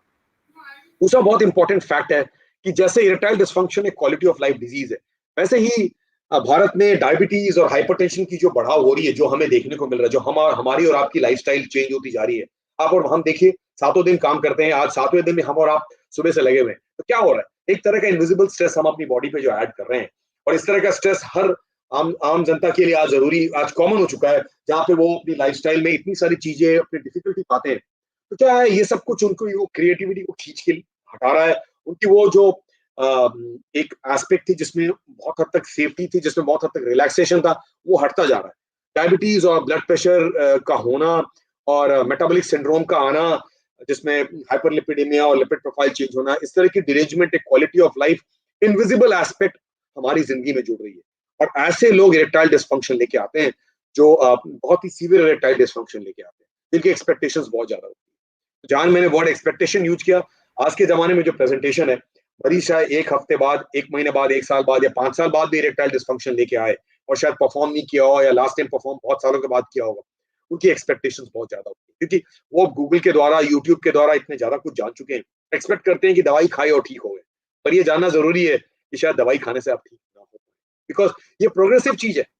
आप बिल्कुल पीक पे थे, आप बिल्कुल माउंट एवरेस्ट पे थे, और आपने अपने आप को स्लिप होने दिया और स्लिप होते गए, और आपको पता है कि स्लिप होते जा रहे हैं, और फिर भी आपने गूगल का सहारा लिया। ये वो सहारा जो बिना स्पेशलिस्ट के आपने आपको यूज किया। तो आपके प्लेटफॉर्म से आज ये बताना बिल्कुल जरूरी होगा कि ये इरेक्टाइल डिस्फंक्शन की पूरी डायग्नोसिस जो आपके एंड्रोलॉजिस्ट, यूरोलॉजिस्ट के द्वारा होती है, ये अपने में बहुत ही क्लिष्ट और बहुत ही डिफिकल्ट काइंड ऑफ चीज है, जिसमें वो आप अपने आप को बिल्कुल न्योछावर करते हैं और जाते हैं डेप्थ में जानने के लिए कि क्या प्रॉब्लम है, इसको ट्रीट करें और फिर वो दवाइयां दें। तो प्रेजेंटेशन बहुत हद तक आज के जमाने में बदल गई है। तो एक तरफ बहुत यंग लोग प्रेजेंट कर रहे हैं, एक तरफ मेटाबॉलिक सिंड्रोम के, डायबिटीज, हाइपरटेंशन और अलग तरह के लिपिड प्रोफाइल के पेशेंट प्रेजेंट कर रहे हैं, जिसमें बहुत सी इनविजिबल चेंजेस हैं। लोग उसके टेस्ट कराते रहते हैं और प्रॉब्लम बढ़ती जा रही है। एक तरह से वो प्रोस्टेटिज्म के पेशेंट्स हैं, जो 50-60s में यूरिनरी प्रॉब्लम बढ़ रही है, और जब हम सेक्स की एक शब्द पूछते हैं उनसे, जब एग्जामिन करते हैं, वो तो सब बहुत दिनों से गड़बड़ चल रहा है, आप उसे देखते हैं क्या? तो ये बहुत जरूरी है आपको ये बताना है कि हर यूरोलॉजिस्ट एंड्रोलॉजी में बहुत हद तक क्वालिफाइड है। कुछ लोग एंड्रोलॉजी को बहुत ऊंचा दरिया देते हैं, जैसे हम कोकिलाबेन हॉस्पिटल में, इस क्लिनिक में बहुत से मरीजों को हर दिन देखते हैं, हर दिन। इसका मतलब ये है कि लोग अलग अलग पहलू को लेकर आते हैं। एक और बहुत इंपॉर्टेंट प्रेजेंटेशन फैक्ट है कि जब लोग एस्टैब्लिश हो गए और बिल्कुल ठीक ठाक हैं, तब प्रेजेंट करते हैं, तो हमें 50, 60s और 70s में भी ये प्रेजेंटेशन इरेक्टाइल डिस्फंक्शन की देखने को मिलती है। और जहां मैंने बताया, आज की प्रेजेंटेशन में मनुष्य सिर्फ ईडी कह के चुप हो जाता है, लेकिन हम फिर इसको क्रैश करने की कोशिश करते हैं कि अराउजल में प्रॉब्लम है, या पार्टनर पार्टिसिपेशन में प्रॉब्लम है, या पार्टनर्स अंडरस्टैंडिंग एंड बॉन्डेज में प्रॉब्लम है, या इरेक्शंस में प्रॉब्लम है, या उनकी डिजायर में प्रॉब्लम है, या इजैकुलेशन में, ऑर्गेज्म। तो इसके बहुत से पहलू हैं सब, और इनकी प्रेजेंटेशंस अनफॉर्चुनेटली धीरे धीरे बढ़ती जा रही है। और ये प्रेजेंटेशंस देखने को जब मिलता है, तो ये पता चलता है कि प्रॉब्ली पेशेंट ने अपने आप को शायद बहुत हद तक जाने दिया, कोशिश उतनी ही की, लेकिन शायद स्पेशलाइज कोशिश नहीं की। तो आज इस प्लेटफॉर्म से बताना जरूरी है कि अगर ये प्रॉब्लम है, तो अपने स्पेशलिस्ट से अपने शहरों में मिले और शायद इसको ठीक करें। Why to learn to live with it, come out of it is what is our request. Definitely, sure sir. Sir, एक चीज है जो आजकल कोविड-19 की सिचुएशन चल रही है, लॉकडाउन लगा हुआ था बहुत दिनों के लिए, तो ये ड्यूरेशन में बहुत सारे लोगों ने घर पे, बेडरूम में या फिर जो भी घर पे रहते थे, तो वो बहुत सारे अटेम्प्ट्स किए हैं, तो कभी कभार फेल भी हुए होंगे। तो ये सब चीजों के बारे में क्या कुछ ऑब्जर्वेशंस है आपके? यस, तो कोविड बहुत कुछ साथ लेके आया था डॉक्टर किरण। अगर आपकी क्वेश्चन अगर है कि कोविड सिचुएशन में क्या चेंजेस हुआ जो हम अपने क्लिनिक में देखते हैं, तो अवश्य फ्रीक्वेंसी ऑफ अटेम्प्ट्स या फेलिंग अटेम्प्ट्स या डिक्रीजिंग फ्रीक्वेंसी ऑफ अटेम्प्ट्स, इन सब चीजों पे बहुत सी चीजें आई हैं। ऑब्वियसली एक्सपेक्टेशन ज्यादा था उन जमाने में जब बिल्कुल लॉकडाउन था, मार्च अप्रैल मई में, अलग तरह की लाइफस्टाइल थी, शायद परफॉर्मेंस लोगों ने इंप्रूव करने की कोशिश की। और मैंने कहा शुरू में, practice makes a man perfect, even a failure can become a gold medalist, अगर उसने कोशिश कंटिन्यू की। उसमें हैंड होल्डिंग या ट्यूशन की वो सब चीजें जरूरत है, जहां एक एंड्रोलॉजिस्ट आपको वो कर्ण और ये वो कड़ी को खोज करके ठीक करेगा। तो शायद कोविड सिचुएशन में हमने ये सब चीजों को ज्यादा देखा है। और हमें पता है कि 2020 बिल्कुल गुजर गया, पता भी नहीं चला, it just went in a whisper. और उस कंडीशन में पता चला कि बहुत से लोग शायद साल भर से परफॉर्म ही नहीं किए, या शायद बहुत परफॉर्म ही नहीं कोशिश करके हार गए और शायद इनकेपेबल रहे। तो कोविड हमें अगर देखा जाए तो इन डिस्गाइज मेंस हेल्थ को एक तरह से उजागर करके ये बताया कि ये पूरी एस्पेक्ट है जहां पे हम लोग कितने केपेबल थे, and in a stressful situation और इन अ डिमांडिंग सिचुएशन हम कहाँ पहुंचे। तो ऐसी कोई भी स्ट्रेसफुल सिचुएशन जो आपकी रोजमर्रा की जिंदगी में भी है, वो एक तरह से अगर पूरी ह्यूमैनिटी को अगर थोप दी गई तो उन्होंने किस तरह से बिहेव किया, इसके बहुत से पहलू हैं, ये शायद इस वेबिनार के द्वारा डिस्कस ना हो पाए। पर ऑब्वियसली यस, कोविड बहुत से लोगों को अपने बारे में जगाया, कोविड बहुत से लोगों को जगा पाया और उनको बता पाया कि आप कौन है, आप कितने केपेबल हैं। और मेरे को मालूम है लोग कोविड की वेट कर रहे थे, जैसे जैसे ये कोविड के अनाउंसमेंट्स घटते जाए, जैसे जैसे इस बीमारी की प्रकोप दुनिया में घटते जाए, बहुत से लोग आकर के और अपने डॉक्टरों को दिखाएंगे। तो एक तरह से लोगों ने अपने को पहचाना, लोगों ने अपनी कोशिशें की, लोग फेल होते गए, लोगों ने ज्यादा ओवर द काउंटर दवाइयां ली, बहुत से लोगों ने ऑनलाइन कंसल्टेशन पे डिस्कस किया। तो कॉमन ऑनलाइन कंसल्टेशन हमारे लिए ओवर एक्टिव ब्लैडर, यूरिनरी इंकॉन्टिनेंस और इरेक्टाइल डिसफंक्शन पे होता था। तो इस तरह से लोग ऑनलाइन कंसल्टेशन सीखे, लोगों ने बहुत कुछ देखा। तो मेरा लिए बहुत जरूरी है कि हम कहीं ना कहीं लोगों को जगाएं कि बहुत हद तक ये ऑनलाइन कंसल्टेशन पे हो नहीं सकता। एक इंपॉर्टेंट एस्पेक्ट कोविड टाइम्स का है, लोग निकल नहीं पा रहे थे तो लोगों ने कोविड टाइम से ऑनलाइन कंसल्टेशन की, उनकी थेरेपी भी शुरू हुई क्योंकि हम उनको पहचान पा रहे थे। एक ही सिर्फ ये मिसिंग था कि हम उनको लाइव रियल टाइम एग्जामिन नहीं कर पा रहे थे। पर याद देखिए इरेक्टाइल डिसफंक्शन का बहुत हद तक मेरे और हमारे जितने भी सोसाइटी के पुरुष मित्र हैं जो इरेक्टाइल डिसफंक्शन से गुजर रहे होते हैं, बहुत हद तक फोटोग्राफ से, उनकी डिस्क्रिप्शन से, उनके लिखित से हमें आइडिया मिल जाता है। एग्जामिनेशन एक इंपॉर्टेंट पहलू है जो हम ऑनलाइन कर नहीं पाते, इसलिए कभी ना कभी मरीज को वापस भी आना पड़ता है। लेकिन ऑनलाइन कंसल्टेशन इस पे बहुत हद तक बढ़ गई। मेरे को मालूम है कोकिलाबेन हॉस्पिटल पे पहले हम 3 दिन ऑनलाइन कंसल्ट करते थे, आज हम 6 दिन ऑनलाइन कंसल्टेशन करते हैं इरेक्टाइल डिसफंक्शन फंक्शन पे। इसमें ओवरसीज पेशेंट हो, out of the city patients हो, और कई दूर दराज जगह से जहां से आज मरीज पहुंच सकते हैं। तो कोविड टाइम्स अपने आप को जगाया, हमें भी जगाया कि हम कैसे मरीज के साथ डील कर सकें। कॉमन मैन जो बिल्कुल अदरवाइज नॉर्मल है लेकिन इरेक्टाइल डिसफंक्शन से पीड़ित है और शायद अपनी पूरी चीज को संभालना चाहता है, बटोरना चाहता है, उनके लिए बहुत इंपॉर्टेंट है। तो मेरे ख्याल से कोविड टाइम्स में हम एज अ डॉक्टर और बहुत से लोग सोसाइटी में जो अपने आप को नॉर्मल सोचते थे या बिल्कुल एबनॉर्मल थे और प्रैक्टिस से इंप्रूव करते गए और उन पहलू को ठीक कराए, आई थिंक ये बिल्कुल हम सब के लिए एक वेकअप कॉल था। जी जी बिल्कुल सर। सर क्या फिर ये एज रिलेटेड कुछ चेंजेस होते हैं तो इससे क्या प्रेजेंटेशन में भी, पेशेंट के प्रेजेंटेशन में भी चेंजेस होता है? अवश्य अवश्य, बिल्कुल सही कहा। तो एक यंग आदमी जो बिल्कुल केपेबल है, जो या आपकी नई कार है और बिल्कुल फास्ट ट्रैक पे दौड़ सकती है, और एक कार जिसकी इतनी सारी मरम्मत हो चुकी है और उसके बाद वो कार दौड़ती है, दोनों में बहुत डिफरेंस होता है। तो पहले के लिए बताने के लिए, जैसे एज चेंज होती है, पेनाइल ऑर्गन में खुद ही चेंज होता है, उन ऑर्गन में उनकी ब्लड सप्लाई घटती जाती है, क्योंकि मैंने कहा कि पेल्विक हेल्थ की चेंज हो रही है बिकॉज ब्लड सप्लाई में हाइपरलिपिडेमिया के कारण, एक्सरसाइज कम होने के कारण ब्लड सप्लाई कम हो रही है, नर्व्स की इश्यूज चेंज होती जाती हैं। तो बहुत से लोग एजिंग फिनोमिना के द्वारा अपने आप को इरेक्टाइल डिसफंक्शन में पाते हैं। उनमें कोई बीमारी ना हो, वो बिल्कुल नॉर्मल फिट आदमी आपके मेरे जैसे बिल्कुल सूट बूट में बैठे हैं, बिल्कुल नॉर्मल लग रहे हैं, सब कुछ ठीक ठाक है। उनकी फाइनेंस से लेकर के उनकी performance in the at work place सब कुछ नॉर्मल है। तो उनकी कोई कोमॉर्बिड फैक्टर्स नहीं है, डायबिटीज नहीं है, ब्लड प्रेशर नहीं है, पर उनकी इरेक्टाइल फंक्शन सिर्फ उम्र के साथ साथ बढ़ रही है। तो ये देखने को मिला है 50-60 साल की अगर उम्र में किसी को पूछे, जब वो अच्छा परफॉर्म करना चाहते हैं तो वो अपने सबसे लोएस्ट परफॉर्मेंस पे। और यंग लोग अगर परफॉर्म नहीं कर पा रहे हैं, जो 20s 30s में आजकल हमारे पास ज्यादा आ रहे हैं, हम उनको बताते हैं कि आपके ऑर्गन्स बिल्कुल केपेबल है, आपके ऑर्गन सही सलामत दिए, मैंने एग्जामिन कर लिया और आपकी प्रोफाइल बिल्कुल नॉर्मल लगती है, उन सब चीजों से जो कड़ी हम शायद जोड़ना चाहते हैं। तो मेरे ख्याल से ऐसे लोगों के लिए हमारे लिए एक ही मैसेज होता है कि अगर आपको इरेक्टाइल डिसफंक्शन की चेंजेस देखने को मिल रही हैं, जिसमें anything starting from arousal to erection capabilities to able to maintain a partnership, to be able to have an ejaculation orgasm, इन सब चीजों में अगर चेंजेस दिख रही है तो अवश्य अपने स्पेशलिस्ट को मिलने की जरूरत है। ऐसे पेशेंट्स आते हैं और इनकी प्रेजेंटेशंस बहुत हद तक अगर बिल्कुल नॉर्मल भी हो और हमें कोई बीमारी नहीं है, हमें भी कोई गलती नहीं की, हम अल्कोहल और स्मोकिंग अब्यूज नहीं करते और हमें कोई बीमारी नहीं है, फिर भी हम उस लेवल तक जा पाते हैं जिस लेवल तक हम जाने की कोशिश करना चाहते हैं। तो हम भी गड़बड़ क्या है, तो हम उससे कहते हैं कि आपकी graceful ageing will bring about lot of changes, like the black hairs turning grey, like your muscles getting weaker, like your bones getting weaker, ऐसी पॉसिबिलिटी है आपकी इरेक्टाइल फंक्शन ग्रेजुअली चेंज होती है। जी सर।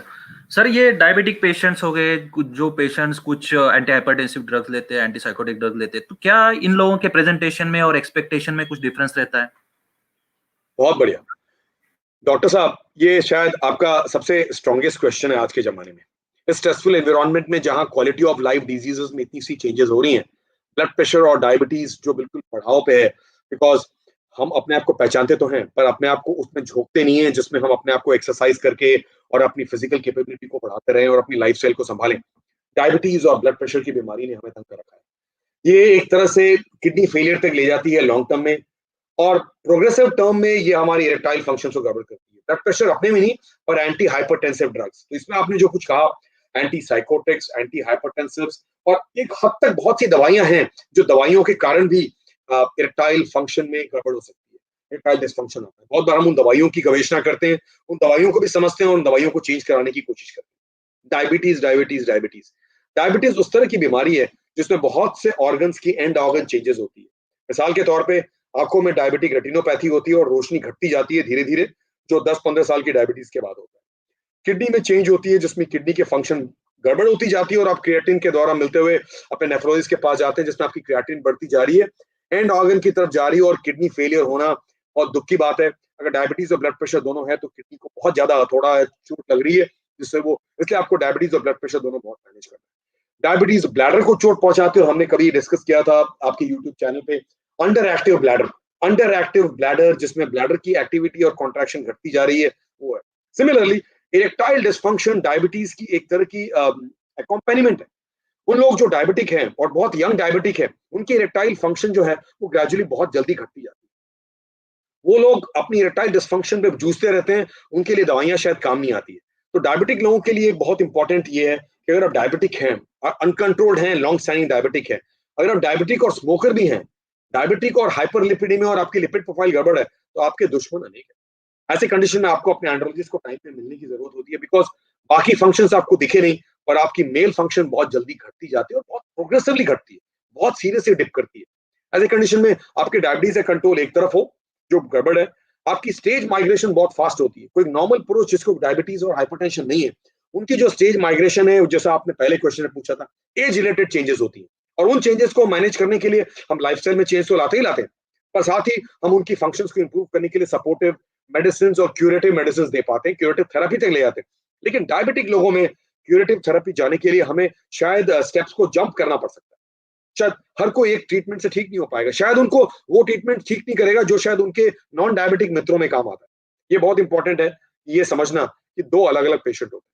उसमें एक पेशेंट ऐसा है जिसका पूरा एस्पेक्ट ऑफ ट्रीटमेंट डिपेंडेंट है उनकी फंक्शन को इंप्रूव करने, उनकी फंक्शंस को improve।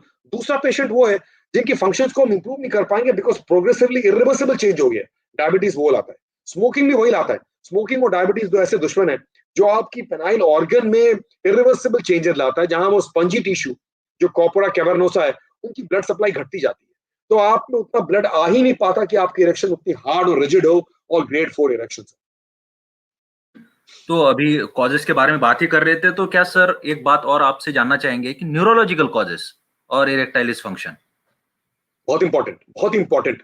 देखिए ये आ, अगर एक मरीज को न्यूरोलॉजिकल इशू है तो उनकी जिंदगी ऐसी थोड़ी सी बिखरी हुई है। कौन कौन से पेशेंट हैं जिनको पहले स्ट्रोक हुआ था, शायद हाइपरटेंसिव थे और स्ट्रोक की प्रॉब्लम हुई थी, पहला। दूसरा, उनको स्पाइन की कोई प्रॉब्लम है तो ये भी न्यूरोलॉजिकल कॉज हुआ। जिनको एंड स्टेज डायबिटीज की प्रॉब्लम है जिसमें डायबिटीज एंड ऑर्गन नर्व्स को तंग करता है, जिनको पेल्विक नर्व्स की चोट पहुंची है एक्सीडेंट के बाद, या पेल्विक सर्जरीज हुई हैं, एक्सटेंसिव कैंसर की सर्जरीज हुई हैं, जैसे हम रेडिकल प्रोस्टेक्टमी करते हैं, प्रोस्टेट की कैंसर की सर्जरी करते हैं, जो प्रोस्टेट की कैंसर के ऊपर, जिसमें हम नर्व्स के पास तक जाते हैं और कैंसर को पूरा निकाल के लेके आते हैं। तो न्यूरोलॉजिकल कॉजेज एकदम लोकलाइज हो सकती हैं, पेनाइल ऑर्गन पे, पेल्विस पे, स्पाइन पे, ब्रेन पे, या जनरलाइज्ड न्यूरोलॉजिकल प्रॉब्लम जैसे पार्किंसनिज्म हो, मल्टीपल स्क्लेरोसिस हो, इस तरह की जो एडवांसिंग ग्रेजुअल न्यूरोलॉजिकल डिजीजेज है, इन सब का ऑब्वियसली ब्रेन से, स्पाइन से, पेल्विक नर्व से जाकर के वहां तक इफेक्ट होना बिल्कुल अनकॉमन नहीं है। तो मेरा ऐसा मानना है कि ये सारे मरीज जो न्यूरोलॉजिकल इश्यूज के द्वारा हैं, वो शायद एक पहलू पे अटके हुए हैं, एक पहलू पे अपनी ट्रीटमेंट करा रहे हैं, और वो कौन सी पहलू है? वो पहलू है उनकी न्यूरोलॉजिकल प्रॉब्लम्स, जिसके लिए उनके न्यूरोलॉजिस्ट लगे हुए हैं। याद रखिएगा, हर डॉक्टर जो स्पेशलाइज है वो अपने काम में लगा रहता है। वो शायद अगर जब तक आपने आवाज नहीं की तब तक शायद आपको वो वहां रेफर ना कर पाए, क्योंकि आपने बताया नहीं। न्यूरोलॉजिकल पेशेंट्स को यूरिनरी कंप्लेंट्स होती है और वो डायपर में रहते हैं। वैसे न्यूरोलॉजिकल पेशेंट्स को इरेक्टाइल डिस्फंक्शन होता है न्यूरोलॉजिकल कॉजेस के द्वारा और एड ऑन वास्कुलर कॉजेस के द्वारा। तो न्यूरोलॉजिकल कॉजेस बहुत ही इंपॉर्टेंट कॉजेस है। उस तरह की important nerve diseases, nerve injuries, spine problems, spine surgeries के बाद अगर इरेक्शंस खत्म हो चुकी है तो उन सबको इंप्रूव करने के पहलू हमारे पास ऊंचे पायदान पे होते हैं, उनको फीड करना होता जी, जी सर। सर आपने ज़िक्र किया था एंड्रोपॉज़ के बारे में, तो हम थोड़ा और जानना चाहेंगे कि ये हाइपोगोनाडिज़्म और ये एस्पेक्ट के बारे में थोड़ा आपसे जानना चाहेंगे। है। ये बहुत ही इंपॉर्टेंट पहलू है जिसको लूजली हम एंड्रोपॉज कह रहे हैं, मेनोपॉज की तरह, फीमेल मेनोपॉज वैसे ही एंड्रोपॉज। पर एंड्रोपॉज को हम दरअसल बोलेंगे लेट ऑनसेट हाइपोगोनाडिज्म या LOH। होता क्या है इसमें? जैसे मैंने बताया कि एक दिन औरतों की पीरियड्स बंद हो जाती हैं, पर पुरुषों में कोई पीरियड्स नहीं होता, कुछ बंद नहीं होता। एक प्रोग्रेसिव डिक्लाइन शुरू होता है, और प्रोग्रेसिव डिक्लाइन देखने में मिलता है उनकी पूरी बिहेवियर में, उनकी पूरी कैपेबिलिटी में, उनकी पूरी एक्टिविटीज में, और जनरलाइज पूरी हेल्थ में। टेस्टोस्टेरोन ग्रेजुअली घटता जा रहा है। जैसे औरतों में उनकी फीमेल हार्मोन्स घट रही हैं, पुरुषों में ये हार्मोन धीरे धीरे घटता है। हम में से कोई इनमें से बच नहीं सकता। जैसे जैसे ग्रेसफुली हम अपने आप को बिल्कुल एस्टैब्लिश पाते हैं 40s to 60s में, तो 40 साल की उम्र के बाद अगर कोई इरेक्टाइल डिस्फंक्शन के बारे में कंप्लेन करता है, तो 40-50 साल के बाद जब ये हार्मोन्स एक तरह से डिक्लाइन हो रही हैं, एजिंग के प्रोसेस के द्वारा, जब टेस्टिकुलर एक्टिविटी घटती जा रही है, उसकी जो पूरी लीडिंग सेल एक्टिविटी जिसमें टेस्टोस्टेरोन प्रोड्यूस हो रहा है वो घटता जा रहा है। ऑब्वियसली ये एक्टिविटी इस तरह का है जिसमें मनुष्य अपने आप को इनकेपेबल पाता है। हमारे पास वो क्वेश्चनर होता है जिससे हम जान पाते हैं कि ये जो इरेक्टाइल डिस्फंक्शन की पूरी एक्टिविटी है उसमें हार्मोन की डोमेन कितनी ज्यादा है। एक एंड ऑर्गन कैपेबिलिटी फेल कर रहा है, इरेक्टाइल डिस्फंक्शन, पेनाइल हार्डनेस नहीं हो पा रही वगैरह वगैरह, इसमें हार्मोन्स की जो ग्रेजुअल डिक्लाइन या लॉस हो रही है वो कितना कंट्रीब्यूट करता है। याद रखिएगा, मसल स्ट्रेंथ का वीक होना, खुद ही अपने आप को जनरलाइज वीक पाना, मसल या बोन्स का हील नहीं होना, स्पॉन्टेनियस एल्डरली एज ग्रुप में बोन्स का फ्रैक्चर होना, अपने आप को बहुत इरिटेबल पाना, खाने पीने के बाद सोने जाना और सेक्सुअल एक्टिविटी की तरफ न बढ़ पाना, इरिटेबल होना काम पे, और अपनी परफॉर्मेंस पूरी कम होती जा रही है, और मॉरली एक पेशेंट अपने आप को बहुत डिप्रेस पाता है, अपने आप को इनकेपेबल पाता है या इनसिक्योर पाता है, या उतना अपने आप को उतना कॉन्फिडेंट नहीं पाता। तो the word confidence being missing out of the entire capability of a man in men's health is possibly gradually decreasing testosterone level. क्या देखिएगा, टेस्टोस्टेरोन ग्रेजुअली घटता जा रहा है। तो मेरा ये मानना है कि टेस्टोस्टेरोन जब घटता जा रहा है उसको मेजरमेंट करते हैं हम, उसकी मेजरमेंट्स होती हैं जो हम मॉर्निंग के टाइम में ही करते हैं। ये ब्लड लेवल्स हम मेजर करके जानते हैं कि, याद रखिएगा, टेस्टोस्टेरोन के लेवल सबसे ज्यादा और सबसे अच्छी मॉर्निंग के टाइम में होती है।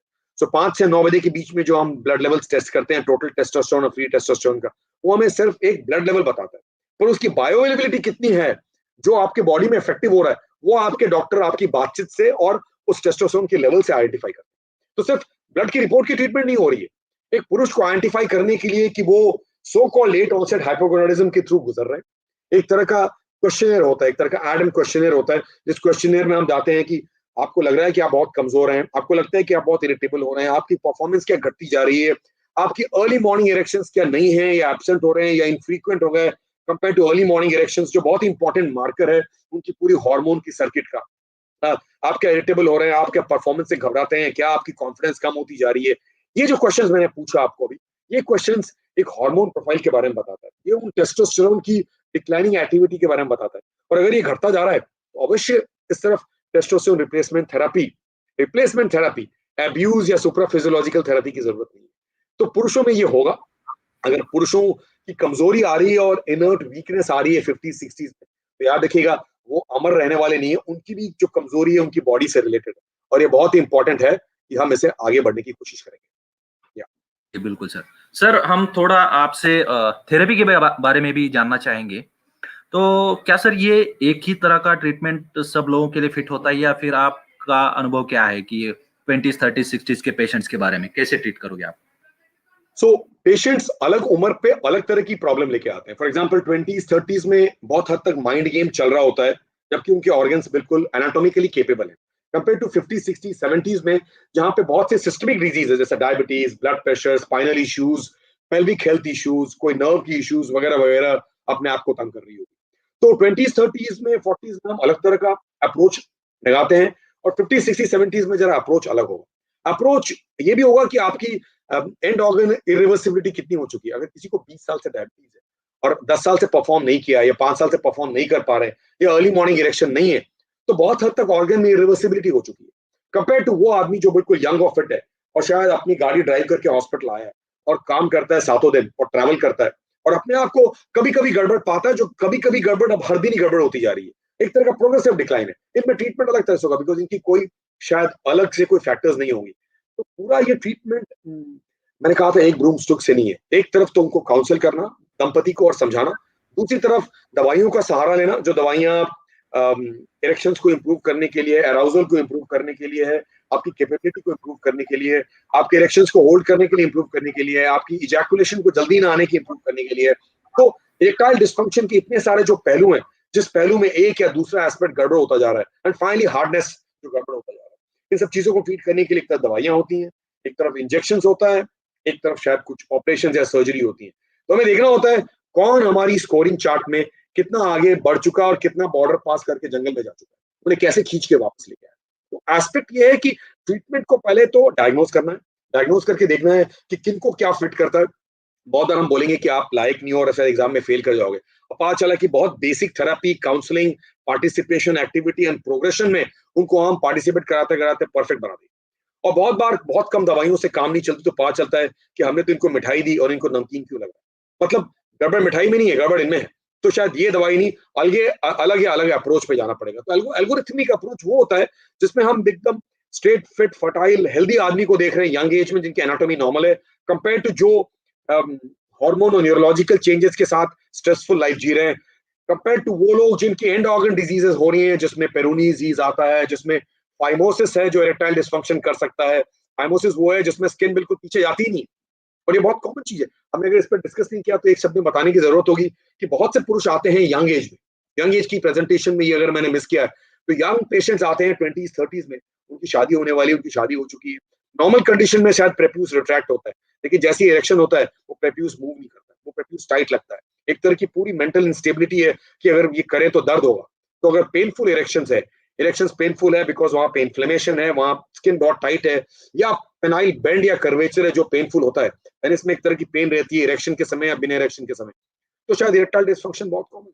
तो इस तरह की चीज जो लोकलाइज प्रॉब्लम है, उसको आइडेंटिफाई करने के लिए हमें ऑपरेशन करना पड़ता है, जिसमें ऑर्गन बिल्कुल नॉर्मल लगता है, एग्जामिनेशन में कोई प्लाक नहीं है, कोई फाइमोसिस नहीं है, स्किन बिल्कुल प्लायबल है, फिजिकली और हार्मोनली अगर नॉर्मल है, तो शायद दवाइयों की यूज करते हैं। अगर कोई कारण नहीं मिलता, पता चलता है कि एक पार्टनर के साथ गड़बड़ है, दूसरे पार्टनर के साथ बहुत ठीक है, उनको काउंसलिंग करते हैं और दंपति को एक दूसरे के साथ जोड़ते हैं। कहीं ना कहीं अगर बहुत प्रोग्रेस एंड ऑर्गन डिजीज है जिसमें डायबिटीज 10 साल से है और अनकंट्रोल डायबिटीज है, स्मोकिंग करते रहते हैं, और जहां मालूम है कि वस्कुलराइज फिनोमिना हो रहा है, जहां हमारी दवाइयां शायद काम नहीं आएगी, वहां कॉन्फिडेंस बिल्डिंग अप्रोच में ऊपर जाते हैं और शायद वहां सर्जरीज करते हैं, जिसमें पेनाइल प्रोस्थेसिस एक उस तरह का सर्जरी है जो मैं करता हूँ और जो हमारे मित्र करते हैं, उसमें हम इनको ट्रीटमेंट से क्योर तक ले जाते थैंक यू सर। और एक चीज है जो हम जानना चाहेंगे कि ओटीसी के बारे में, OTC over the counter drugs के बारे में आपका क्या ओपिनियन है?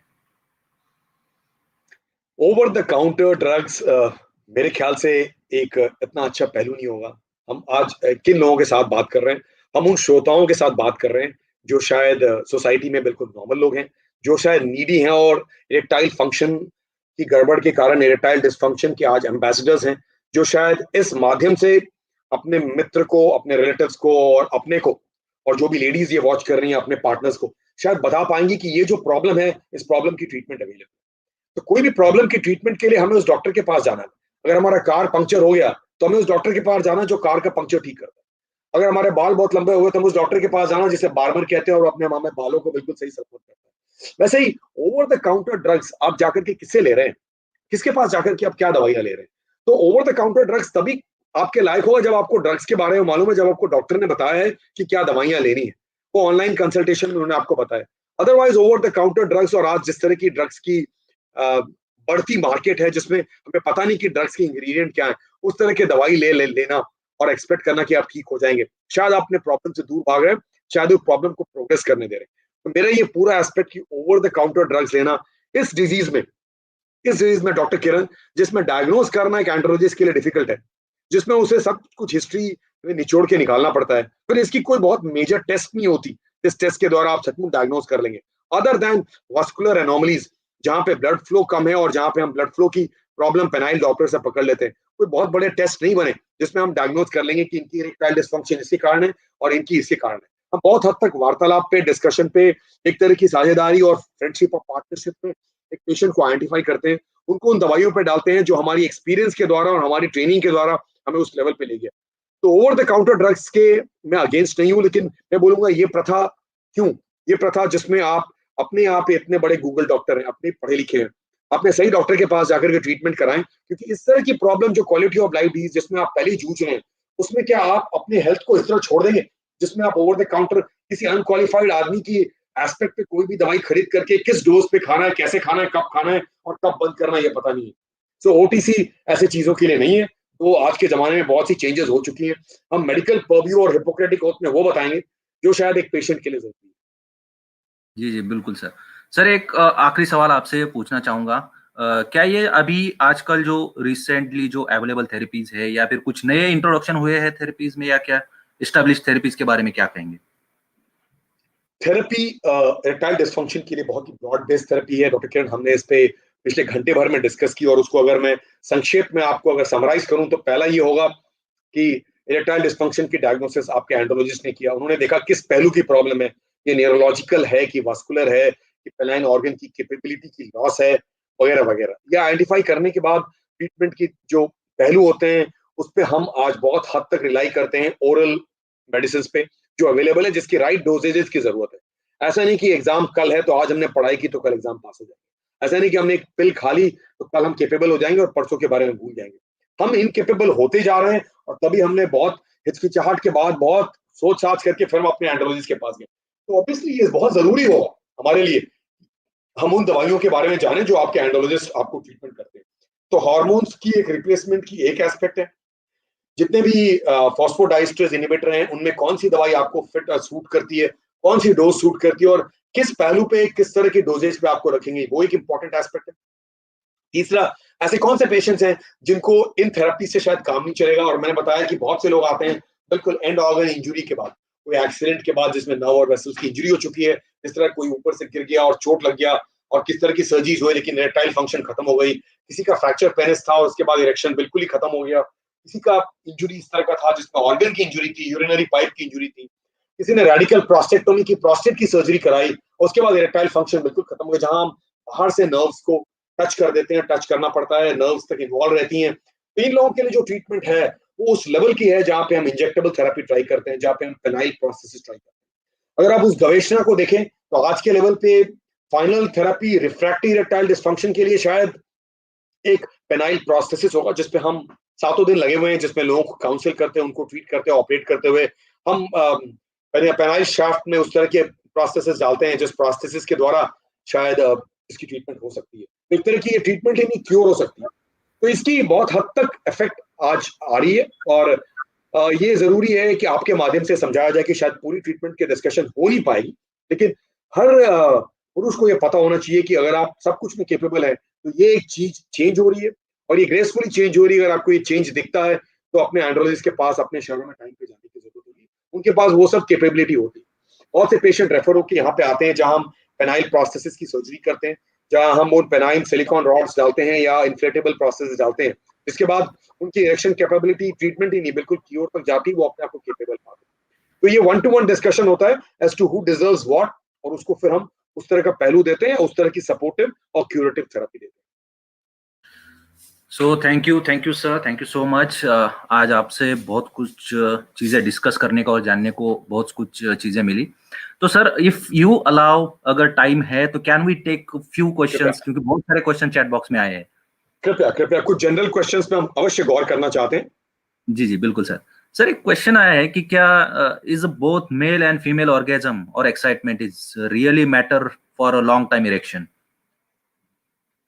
उल्टा है, क्वेश्चन का आंसर ही उल्टा होगा। ऐसा होगा, देखिए the final result is what matters. Finally आप जितना भी घर में पढ़ाई करें, जब एग्जाम हॉल में गए और रिपोर्ट कार्ड आया तो पता चला आप कितने केपेबल थे। वैसे ही उन कुछ चंद लम्हों की ऑर्गेजम के लिए ये इरेक्टाइल फंक्शन को इंप्रूव करने की जो पूरी एक्टिविटी होती है, याद रखिएगा for a few seconds of the orgasm, जो half a minute of orgasm होता है for a male, and a female it could be completely different phenomena. इसके लिए पूरी इरेक्टाइल प्रोसेस की कैपेबिलिटी उस लेवल तक ले जाने की जरूरत होती है। तो orgasm is a end result of the erectile function of a capability, जो शायद सोलो मैस्टरबेशन में या पार्टनरशिप में या सेक्सुअल एक्टिविटी में देखी जाती है। तो इसमें ये कह पाना कि हम ऑर्गेजम के लिए कर रहे हैं, नहीं, हम अपनी सेटिस्फैक्शन के लिए। Satisfaction is by a performance down there between the thighs, जहां आपको सेटिस्फैक्शन दिमाग में और दिल में आता है।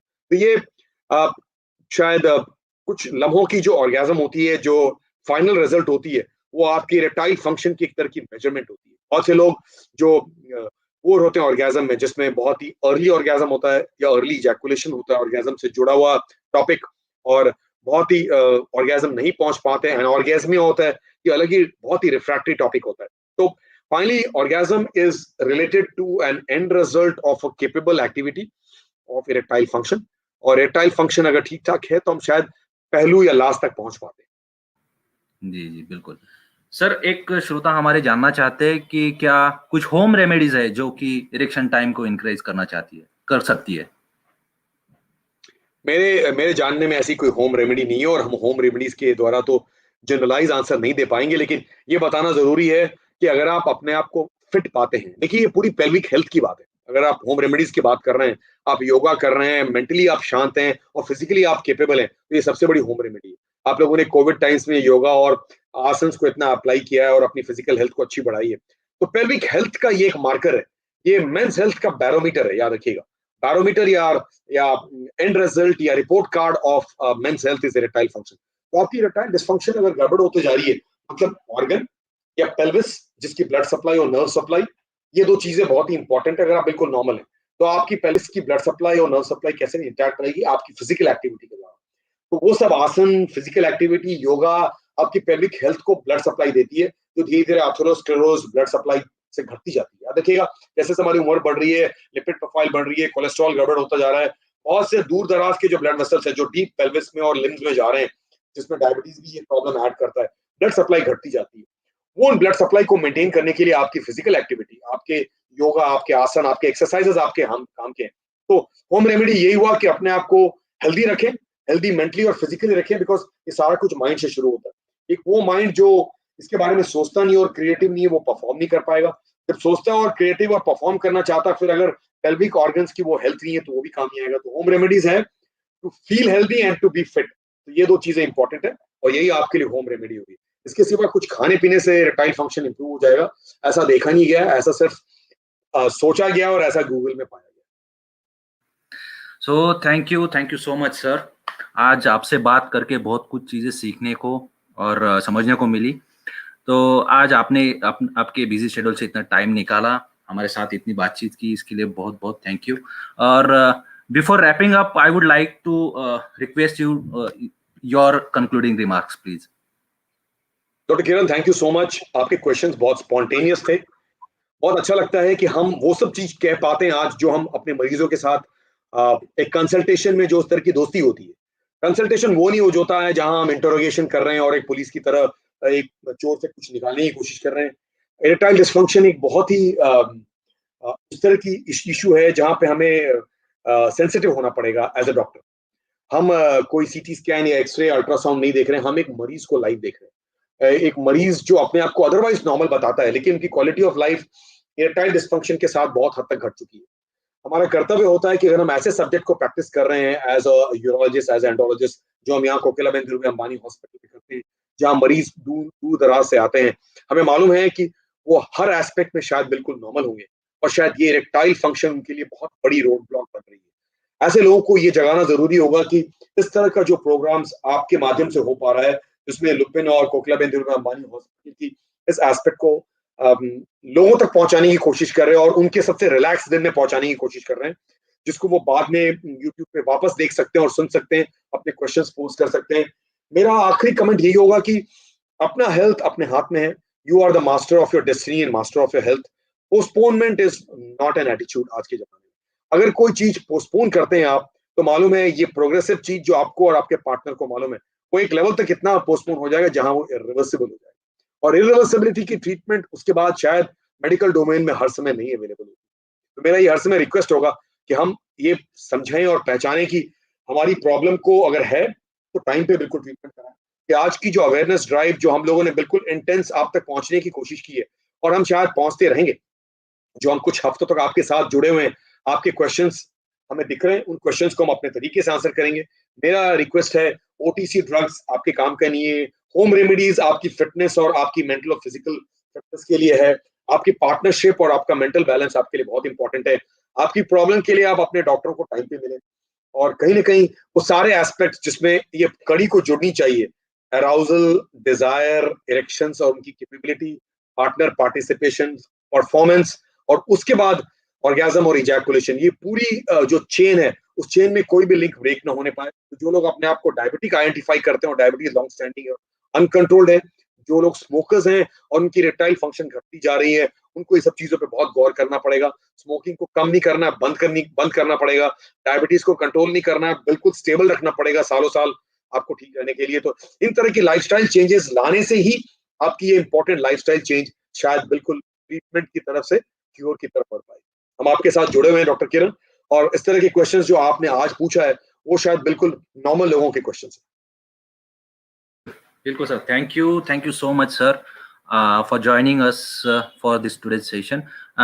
मैं अपने दर्शकों का भी बहुत बहुत आभारी हूँ। आपने बहुत सारे अपनी समस्याओं को यहाँ पे हमारे एक्सपर्ट डॉक्टर के साथ शेयर किया, डिस्कस किया। मैं अपने दर्शकों को बताना चाहूंगा कि हम अगले संडे को भी हमारे डॉक्टर संजय पांडे सर के साथ फिर एक नए एपिसोड के साथ, नए डिसीज के साथ डिस्कशन के लिए रेडी रहेंगे। तो हमारा अगला जो टॉपिक रहेगा वो है प्रीमैच्योर इजैकुलेशन। तो इसको सुनने के लिए और इसको जानने के लिए हमारे साथ प्लीज बने रहिए अगले एपिसोड में। अगले रविवार को 12 बजे, 12 से 1 के बीच हम फिर से जुड़ेंगे डॉक्टर संजय पांडे सर के साथ। So thank you all, thank you sir, and have a nice day. Thank you doctor Kiran, thank you everybody जो आज इस प्रोग्राम पे हैं। आपको पिछला एपिसोड जो busting the myths of male function और आज इरेक्टाइल डिसफंक्शन की पूरी बात ये आपके पास अवेलेबल है, और हम इस जरिए आप तक पहुंच के आपको बताना चाहते हैं कि ये आप अगर फिसल रहे हैं तो इसको बिल्कुल सही समय पे, सही टाइम पे इसे ठीक कर सकते हैं। मानना होगा कि आपके क्वेश्चंस बहुत ही इंटरेस्टिंग क्वेश्चंस थे। हम उसे अपनी वार्तालाप में इस तरह के अंडरस्टैंडिंग में इंटरेक्शन के द्वारा कवर करने की कोशिश कर रहे थे। कुछ क्वेश्चन जो बहुत ही पर्सनल होंगे, शायद आंसर ना हो पाए, पर हम उसे आंसर करने के लिए शायद फेसबुक पे या किसी चैनल पे आपके इन क्वेश्चंस को भी आंसर करेंगे। तो आप जुड़े रहिए, क्योंकि ये इंपॉर्टेंट है कि आप इसके बारे में जानें, इसकी मिथ्या में न रहें, और इसकी उस विशियस साइकिल में जहां आप मुश्किल में रहते हैं और मुश्किल से निकलने की कोशिश करें। तो जो पहला क्वेश्चन था, ED is a normal part of the ageing, yes, you should not learn to live with it, you should come out of it, और उसके लिए ट्रीटमेंट अवेलेबल है। अपने शहरों में अपने डॉक्टरों से, अपने एंड्रोलॉजिस्ट के साथ मिलने की कोशिश करें। और यहाँ जब हम इस पहलू को ट्रीट करते हैं तो आप सबको सलाम करते हैं कि आप सबने इस टॉपिक को इतना इंपॉर्टेंस दिया है, और इस टॉपिक को इंपॉर्टेंस देने के कारण ही आज मेंस हेल्थ अपने सही रास्ते पे है। Thank you. Thank you sir.